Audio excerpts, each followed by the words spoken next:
What is up, YouTube? Today I'm coming back at you with another video, and today's video is another DVD/Blu-ray pickups video. Now, I want to mention a few things before we get started this time, and first thing, I know I haven't made a video in a while. One of my coworkers had a family issue, so I've been having to cover it for him at work for a couple weeks, and so I haven't really had any time to make any videos, but I have been reading and trying to respond to most of the comments, so appreciate you guys sticking around. And secondly, number two, I wanted to say thank you to all of you because I recently just passed another subscriber milestone, and it's a really great one. I passed 600 subscribers, which is really, really fantastic. I'm super, super thankful for all of you guys. It's honestly kind of crazy. I never thought I would have like at least 600 subscribers, which I know is a little silly to say because there's people with way, way more subscribers than I have. But I just started this for, entertainment and just to share my opinions. And the fact that 600 of you have taken the time to subscribe and tell me that you enjoy my content and that you appreciate what I do is really great, and it means the world to me. So thank you guys, every one of you who subscribe. I appreciate you, and I really am thankful for you guys. And yeah, so thank you again. Let's move on to the DVD and Blu-ray pickups videos. So I don't have a whole lot, like I said, because I've been really busy lately, but I do have 5 different things that I have here. 3 of them are on Blu-ray and 2 of them are on DVD.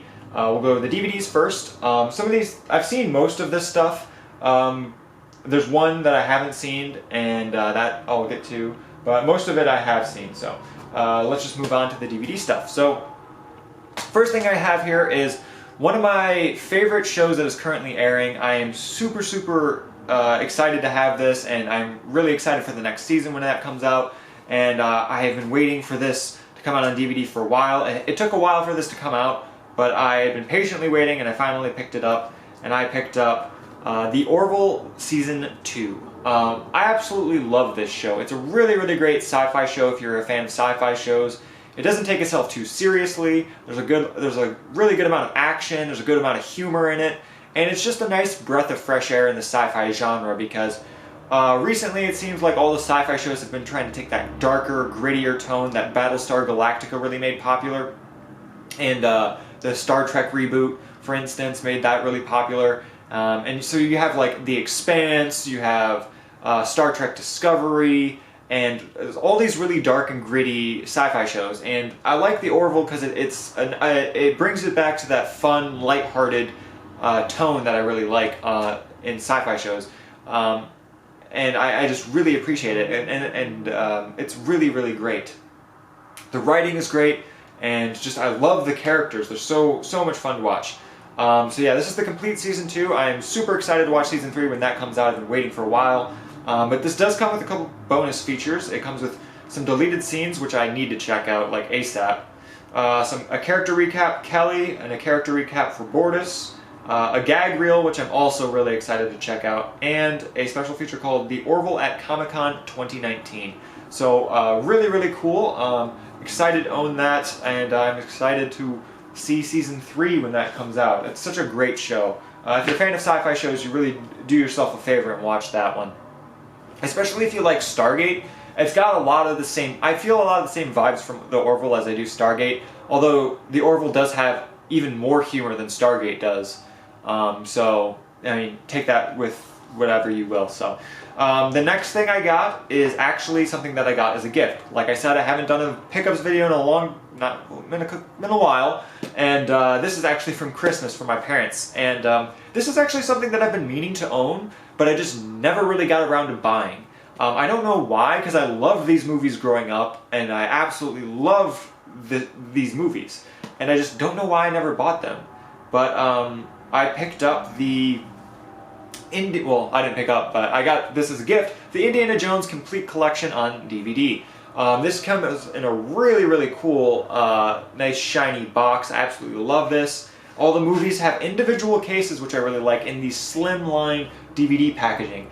I actually really like the slimline DVD packaging. It's really, really nice. You get the full artwork on the wraparound case. Each movie is individual, and it doesn't take up much space. It's really, really nice. I wish more movies would come out in this slimline packaging because it's really convenient, saves in a lot of shelf space. I'd be able to stick so many more movies in my collection, probably double, if I was able to get all of my movies in these slimline packagings. But anyway, so yeah, it comes with all 4 movies, and there are special features on all of them.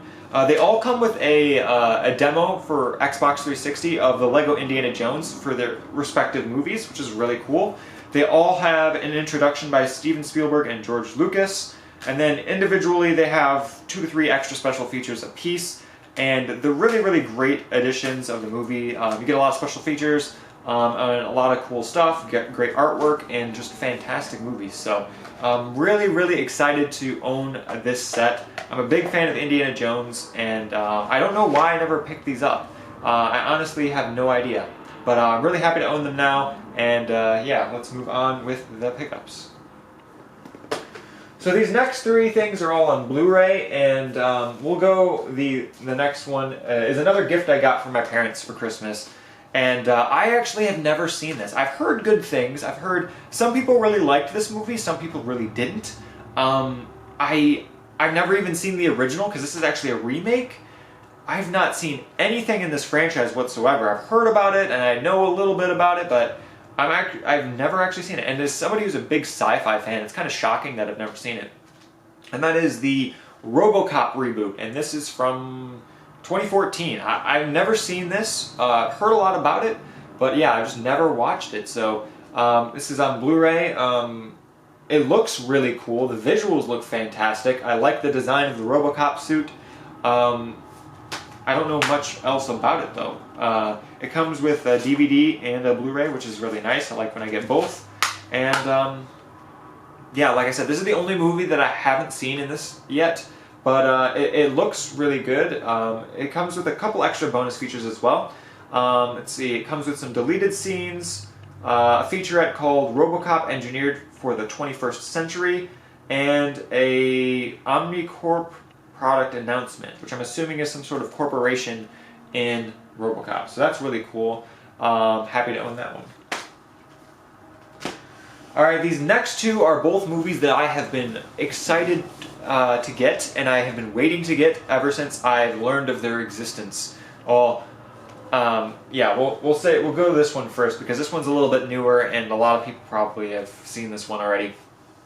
And this was one okay, so I'm a really big fan of DC movies, and I'm a really big fan of DC superheroes. I prefer DC to Marvel. Not saying that I don't like Marvel. I actually grew up reading and watching Marvel content, and I watched a lot more and read a lot more Marvel content when I was younger than I did DC. I mean, my only exposure to DC when I was a kid was the 1989 Batman movie, Batman Returns, and then Batman Forever and Batman and Robin. Those were like the only real things I watched from DC as a kid. I never watched this Christopher Reeves Superman movies, not until I was older. So I didn't really have a whole lot of influence from DC other than Batman. And ever since I got older and I started, checking out other comic-related stuff, I really prefer DC. Not that I don't like Marvel. Like I said, I love X-Men. I will always love X-Men, but I think I like DC better overall. So, moving on, I picked up The Joker, which, okay, I was super excited for this movie, not only because it's a DC movie and it's about Joker, which is really cool, but it's because it's my favorite actor. Joaquin Phoenix is just phenomenal in everything I've watched him in. I've watched him in some of his lesser-known stuff, like You Were Never Really Here, which by the way, if you liked Joker, you will like that movie because they're very similar in a lot of ways. And that movie came out a couple of years ago, and like I said, it's very similar in a lot of ways to the Joker movie, but it is still different. It's like a different perspective on a similar style of movie. It's kind of interesting. So if you like this movie, definitely check out You Were Never Really Here, also by Joaquin Phoenix, and it's also very fantastic. But like I said, he's my favorite actor. Everything that I've seen him in, I've absolutely loved that movie. Like everything, including Signs, Gladiator is my favorite movie of all time. You Were Never Really Here is fantastic. Her is fantastic. This movie is just great. I am a fan of pretty much everything this guy's done. So like when I heard that he was going to be the Joker, I was super intrigued. I went and saw this in theaters, and it was a great experience. I absolutely loved watching this in theaters. And even watching it the second time was just fantastic. This is such a well-shot movie. It definitely deserved all the awards that it got, and I'm super excited to own this one. So if you haven't seen this one yet, guys, you got to watch The Joker. It's such a good movie. It's not like your other superhero movies. It's not very action-heavy. It's a very character-driven drama. So I would definitely, if you're a fan of that style of movie, definitely check out Joker. It's really great. Now, this last one is one that most people probably don't know exists, and I'm probably one of the like 10 people in the world that has been looking forward to this movie coming out for the past 2 years. Has it been 2 years? Maybe, I think it's been longer than 2 years at this point, but no, yeah, it's been like 3 years now. I have been so excited for this movie to come out, and I have been dying for it to come. They kept delaying it and delaying it. And I was just like, I was so ready for this movie to come out, and I'm so happy that it finally has come out, and it is really good. Now, I must admit, this is one of my, I guess you could call it a guilty pleasure franchise.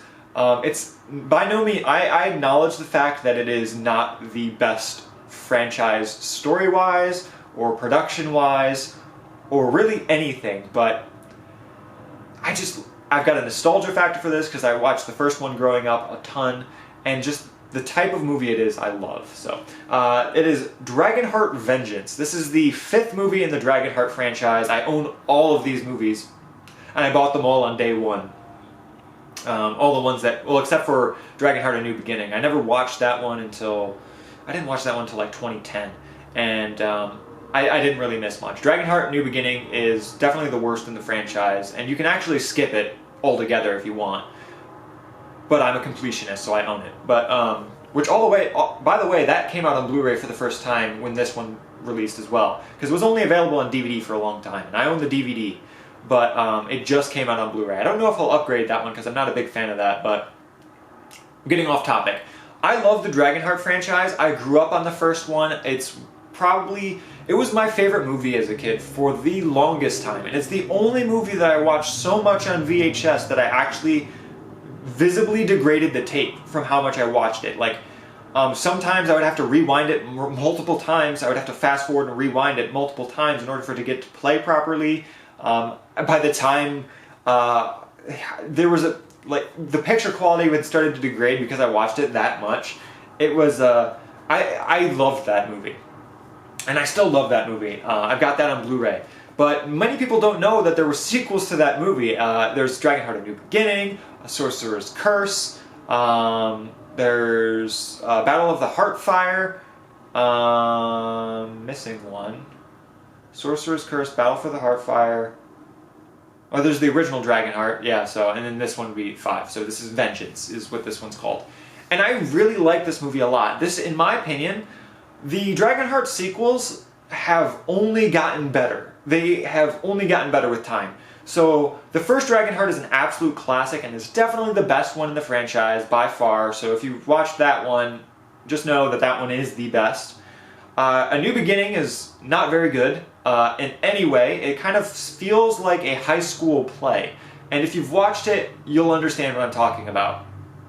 Not that it's a bad story, it's just too cheesy. It's too cheesy, and it's like it seems like something that would have been on Disney Channel. It's really weird.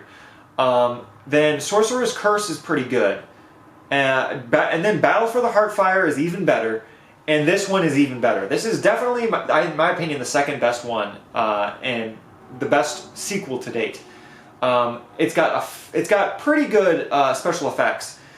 Now, in terms of special effects, I will say that this is good. This is very good, especially for a direct-to-Blu-ray movie. But I think Sorcerer's Curse had better visuals in terms of the dragon than this. And then also, Battle for the Heartfire was kind of like on par with this one. So it's not any worse than Battle for the Heartfire, but it's not as good as Sorcerer's Curse, and definitely not as good as the original in terms of visual fidelity. I don't know, I guess it could be compared to the original, but that's really all personal preference. I'm getting off topic. The characters in this movie are amazing. I will say that that's probably my favorite part of this movie is just the characters. The characters are really, really fun. They're very interesting. They feel very well-rounded, which is great for a straight-to-DVD movie. And they really are likable. I will say in Battle for the Heartfire, some of the characters kind of fell flat for me. But in this movie, all the characters I really enjoyed watching. The set design was great, the action was really, really well shot, and they did a really cool twist on the dragon. I'm glad they kind of broke the formula in this one, because in Dragonheart Sorcerer's Curse, and Dragonheart Battle for the Heartfire, they all kind of had a similar story structure to it, and this one breaks the mold a little bit, and I really appreciate that. It also expands upon the universe by leaving England, which is really great, and it also drops the year dates from here, which I believe, in my opinion, they probably did so they could fit more sequels in without having to worry about what year it took place in, which I think is a great, probably a good thing, so they can make more sequels, and I hope they're making more, because this is a great movie. So I'll stop gushing about this now, because I am a shameless fanboy for the Dragonheart franchise. It is definitely one of my guilty pleasure, lesser known franchises, and this is a fantastic entry in that. It also has 2 bonus features. I haven't seen either of these. There's one called A New Legend, which I'm guessing is some sort of documentary about making this movie, and then there is another one called Creating Sivith. And Sivith is the dragon in this one, so that's really cool. And my favorite thing about the Dragonheart franchise is every time there's a new movie, there's a new dragon, and they normally have some big-name celebrity voicing it. So the first, except for Dragonheart: A New Beginning, because like I said, that was a really weird movie, and it felt like a high school play. I don't remember who voiced that one, but in the first Dragonheart, you have Sean Connery as the dragon. In the second one, not the second one, I don't remember who's in the second one, because like I said, really low production value. The third one, Sorcerer's Curse, you have Ben Kingsley, which is really cool. Number 4, you have in Battle of the Heartfire, you've got Patrick Stewart, which is really, really cool. And in this one, you have Helena Bonham Carter as the dragon, which is really, really cool, which is the first female dragon that we see as well. So, yeah, I've kind of rambled at the end here. I have a little bit of a bias towards that movie. But I hope you guys enjoyed this movie. Like I said, thank you guys all for subscribing, all 600 of you who have shown their support for this channel. I hope you guys enjoyed this video. I'll try to, get back into a more frequent schedule here. And if you have any comments or questions or movie recommendations, leave them in the comment box below. I read all of my comments, and I try to respond to as many as possible, including on my older videos. So I hope you guys enjoyed this video. Thank you guys for watching, and I'll see you guys next time. Peace.